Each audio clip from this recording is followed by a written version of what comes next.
Der mutmaßliche Urheber einer Bombendrohung gegen eine Swiss-Maschine ist in Spanien festgenommen worden. Es handelt sich um einen 42-jährigen Mann aus Malaga. Der Mann hatte von daheim aus bei der Fluggesellschaft angerufen und behauptet, an Bord der Maschine befinde sich eine Bombe. Die Polizei verhaftete ihn bereits 3 Stunden später. Ein Motiv für seine Tat hat er nicht genommen. Die Swiss-Maschine hatte wegen der Bombendrohung am Samstagnachmittag auf der Route Zürich-Malaga in Genf notlanden müssen. Bei der Kontrolle des Airbuses fanden die Sicherheitsspezialisten indes keine Bombe. Dies unsere News.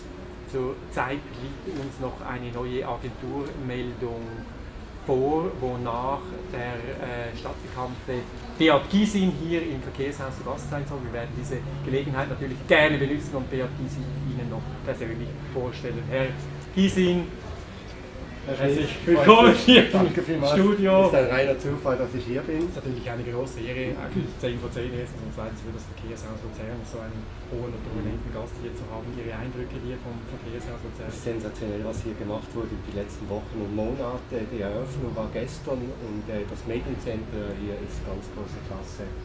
Ganz gut. Aus Steuergeldern natürlich von Stadt Luzern, aber die Abstimmung hat gezeigt, 99,9% haben da Ja bestimmt. Ein eindrückliches Resultat und ich habe gehört, Sie seien auch im Kino gewesen, da 3D. Im Kino 3D, ja, schöner Film über Fische, ja. Sardinen, Sardinenpfützen und es zeigt, dass heute Abend wir keinen Fisch gegessen. So ist es. Ja. Apropos Sardinen, ich habe gehört, Sie gehen nach Sardinien in die Ferien. Ich gehe nach Sardinien, Sie sind ja, glaube ich, auch dort. Wir sind auch dort zufällig, ja, genau. Schöner Ort und ja, 2 Wochen dieses Mal.